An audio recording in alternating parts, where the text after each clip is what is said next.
എക്കാലത്തെയും മലയാളികളുടെ പ്രിയ നടനാണ് ജയറാമും ജയറാമിന്റെ കുടുംബവുമൊക്കെ. തന്റെ സ്വതസിദ്ധമായ അഭിനയ ശൈലിയിലൂടെ പ്രേക്ഷകരെ കയ്യിലെടുത്ത താരത്തിന് ഇന്നും കുടുംബ പ്രേക്ഷകർ ഏറെയാണ്. ഈ അടുത്തിടെയായിരുന്നു താരത്തിന്റെ മകൾ മാളവിക ജയറാമിന്റെ വിവാഹം നടന്നത്. ഗുരുവായൂർ ക്ഷേത്രത്തിൽ വെച്ചായിരുന്നു വിവാഹം നടന്നത്. പാലക്കാട് നെന്മാറ സ്വദേശിയും UN-ലെ മുൻ ഉദ്യോഗസ്ഥൻ ഗിരീഷ് മേനോന്റെ മകനുമായ നവനീതായിരുന്നു ചക്കിയുടെ വരൻ.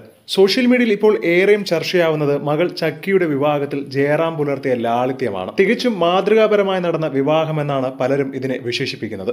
ഒട്ടും ആഭരണങ്ങളൊന്നുമില്ലാതെ, വലിയധികം ആഡംബരമൊന്നും കാണിക്കാതെ സിമ്പിൾ ലുക്കിലാണ് വിവാഹത്തിലും റിസപ്ഷനിലും ചക്കി പങ്കെടുത്തത്.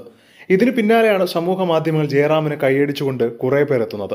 ഇത്ര വലിയ നടനായിരുന്നിട്ടും ആർഭാടപൂർവ്വം മകളുടെ വിവാഹം നടത്താൻ ശ്രമിക്കാതിരുന്നതിന് ജയറാമിനെ എല്ലാവരും പുകഴ്ത്തുകയാണ്. അതേസമയം 3 പതിറ്റാണ്ടിലേറെയായി തെന്നിന്ത്യൻ സിനിമയിൽ തിളങ്ങി നിൽക്കുന്ന ജയറാമിന് 40 കോടിയിലധികം രൂപയുടെ ആസ്തി ഉണ്ടെന്നാണ് കണക്ക്. പെരുമ്പാവൂർ സ്വദേശിയായ ജയറാമിനെ എറണാകുളം അങ്കമാലിയിൽ ഏകദേശം 7 കോടിയിലധികം രൂപ മൂല്യം വരുന്ന വസ്തു ഉണ്ടെന്നും ഇപ്പോൾ പുറത്തുവരുന്ന റിപ്പോർട്ടുകളുണ്ട്. നേരത്തെ കൊച്ചിയിൽ വലിയൊരു ഫാം ഹൗസ് താരത്തിന് ഉണ്ടായിരുന്നെങ്കിലും ഇടക്കാലത്ത് അത് വിറ്റുവെന്നാണ് സൂചന. ഇതുകൂടാതെ ചെന്നൈയിലും തിരുവനന്തപുരത്തുമൊക്കെ ഫ്ളാറ്റുകളും വീടുകളുമുണ്ട്. ഇത്രയൊക്കെ ഉണ്ടായിരുന്നിട്ടും മലയാളത്തിന്റെ പ്രിയ നടൻ ജയറാം മറ്റുള്ളവരോട് കാണിക്കുന്ന വിനയം, അതിപ്പോ ആരാധകരോടാവട്ടെ യൂട്യൂബേഴ്സിനോടാവട്ടെ ആരോടായാലും പുള്ളിക്കാരൻ കാണിക്കുന്ന വിനയത്തെക്കുറിച്ചും ഒരുപാട് പേർ പ്രശംസിച്ചുകൊണ്ട് രംഗത്ത് വരുന്നു. ജയറാമിനെ പോലെ ജയറാം മാത്രമാണ് എന്നാണ് പലരും അഭിപ്രായം പറയുന്നത്.